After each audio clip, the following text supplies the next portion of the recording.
Jim Scott once said there are two types of gardens, pictures and stories.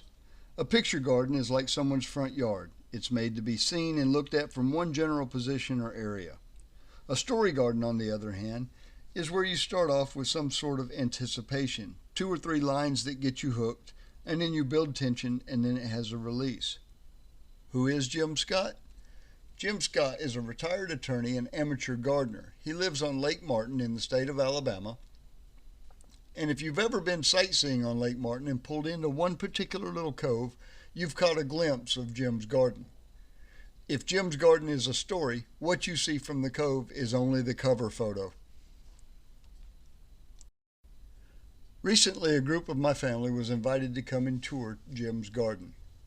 We woke up to a rainy morning, and after the rain cleared away, we made a few false starts down the wrong road and finally found ourselves at the gate to the garden. A short hike down the trail led us to the barn that borders the garden. We were there to meet with Jeannie Curtis.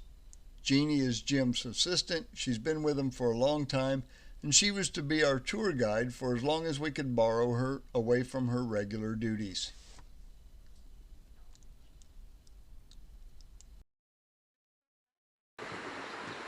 Turns out that way for some reason. It's like it can rain early in the morning and then it'll stop in time for the school. So I'll tell you what, Jim's daughter is here right now, and I think they're talking about redecorating or something. So okay. let's head on out to this other garden and we'll talk about it.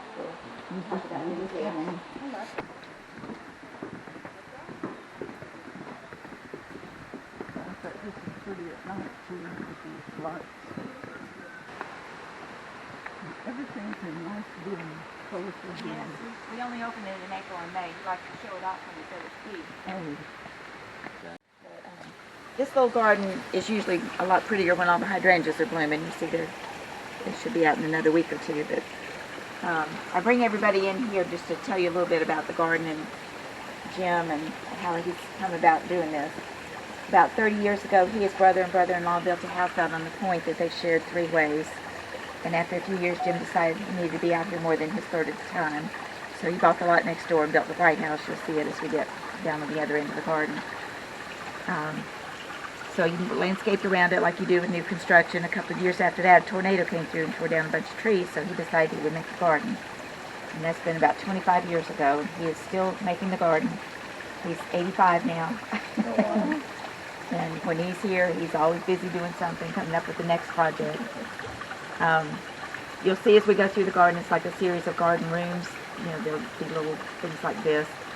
And we have to name everything. So if you're working somewhere and you need some help, you can call somebody and say, I'm at the school house or I'm at the playground or whatever. So we named this one the end of the garden. This was going to be the last project. We used up all the leftover rock, and there would be no more projects. I can't tell you how many truckloads of broccoli I've bought since then. So I had a friend here a couple weeks ago. She said, we need to change the name to this one to Famous Last Words.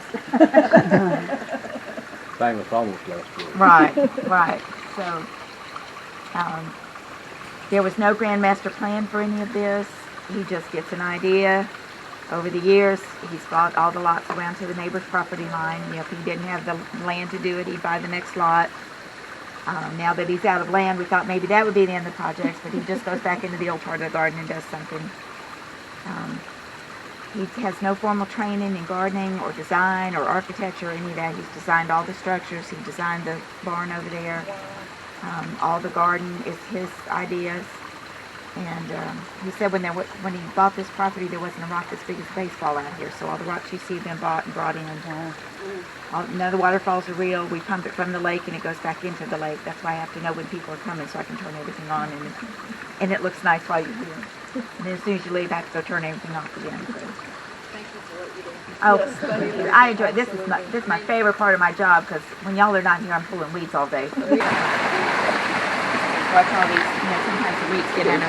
They were all level when we put them in, but the tree roots get under them.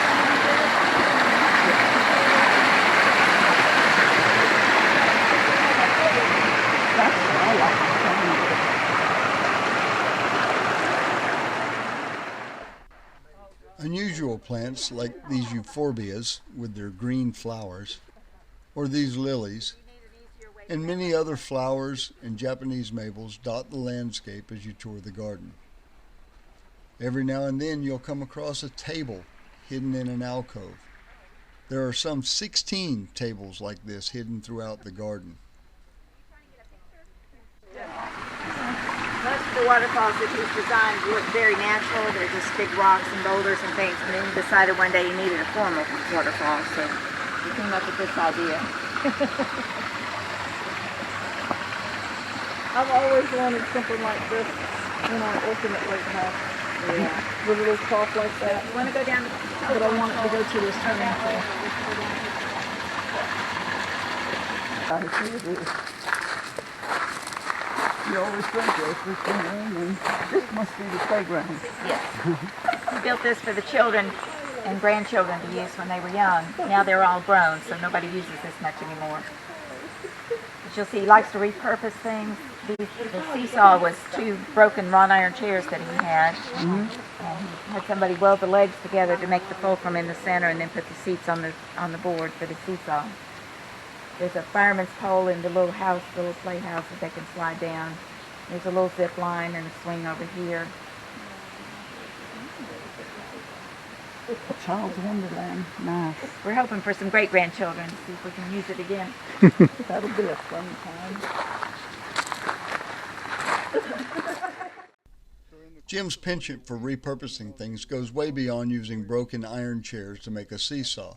Although this pathway is graveled, throughout this video you'll see pathways that look to be paved. The pavers used in those paths are actually old ballast stones from Scottish trading ships. The ships arrived in Mobile back in the 1800s and were broken up and used for other things.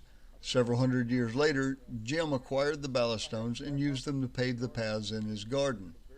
Throughout this video, you'll see a lot of different repurposed items. You'll see railings from old subway systems, Montgomery's old curbing stones that have been transformed into benches and walls and conduits, iron railings from unwanted or excess production from an old iron foundry nearby, and the larger-than-life wooden chess pieces that were turned from a fallen tree at Jim's church. You got all these steps.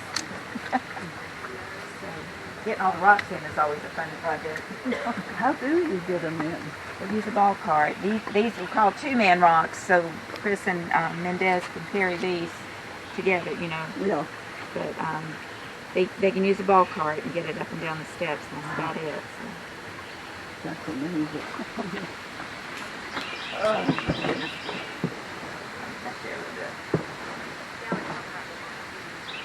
So we decided an amphitheater would be a great way to terrace this hill, and for years we didn't have a stage. So when COVID broke out, Jim moved up here. He's been here for a year and a half now. And he's had nothing else to do but come up with projects, so he finally came up with a stage here. Oh. Oh, man. The amphitheater and the stage.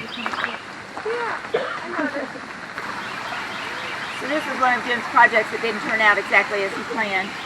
Originally this waterfall started in this little pool over here, and this was all just woods. One day he came in, yes? All right, I'll be there in just a second.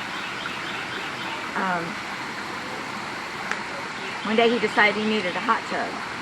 So he came in and cut down the trees and built the tub, put in the benches and piped in the water, and then realized you can't heat this water because it's always recirculating. He just renamed it the Cool Pool. The chilling pool.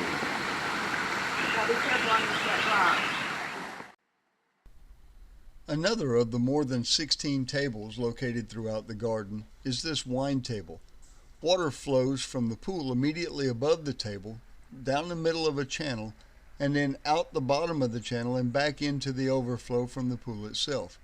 Wine bottles are placed in the iron bolsters in the middle of the channel, and the wine is kept cool by the constantly flowing water around them.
Decorated in the classical style, complete with statuary and Grecian urns, the entire 9 or 10 acres of the garden also incorporates whimsy and fantasy. You'll see a lot of zip lines and rope swings out over the water and spiral stairways and elevated walkways such as this one that led my daughter and I straight onto the deck of Jim's house. Imagine waking up to a view like this every morning.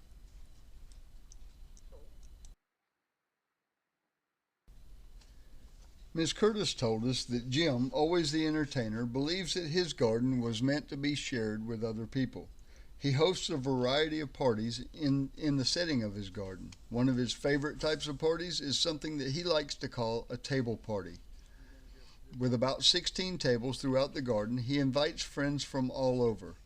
Some of them will be from his work with the Alabama Shakespeare Festival, somebody from his law firm, maybe a ditch digger, and he lets them know how many guests that each one can bring. He starts the night with a cocktail party and then draws each guest's name from a hat to tell them which table they are assigned to. They bring in their food, their cutlery, and their plates. And in the past, some guests brought chefs all the way from Birmingham, while others dined on Kentucky Fried Chicken. Oh my goodness. That is Here awesome. you see the larger-than-life chessboard that I mentioned earlier. Each chess piece was each carved out of the same tree. It was a tree that fell at Jim's church. So the chessboard, like the entire garden, is the result of a storm that destroyed something, and this was made from the aftermath of it.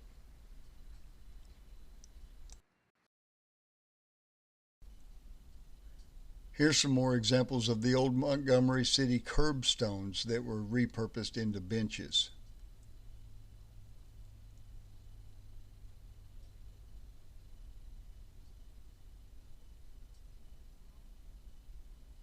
There are some of the pavers that were repurposed from old ballast stones.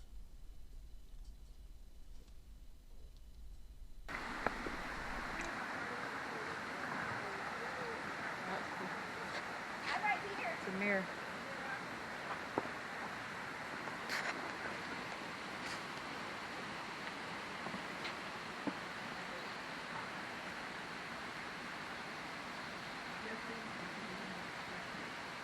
I know. I don't understand. That's so weird. Linda,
One part of the garden that unfortunately we weren't able to tour was Jim's wine cellar. It's a grotto built back into a cave in the hillside. The problem with being able to go in and tour it is opening and closing the door affects the temperature inside the cave, which in turn affects the wine. I'd like to have seen it, but I understand wanting to protect his wine. Unfortunately, the wine cellar and the grotto weren't the only things that I wasn't able to incorporate into the video. We walked around this place for about 3 hours, and there's no possible way to do everything justice and get it into a video and expect people to watch a video that long. And I doubt, even at that we saw everything that was there. Suffice it to say that you need to come and see this place for yourself. Mr. Scott has notebooks full of drawings and notes on projects that he wants to incorporate into the garden, so I would imagine that should I ever be lucky enough to come back and tour it again, that I might see something completely different from what I saw this time.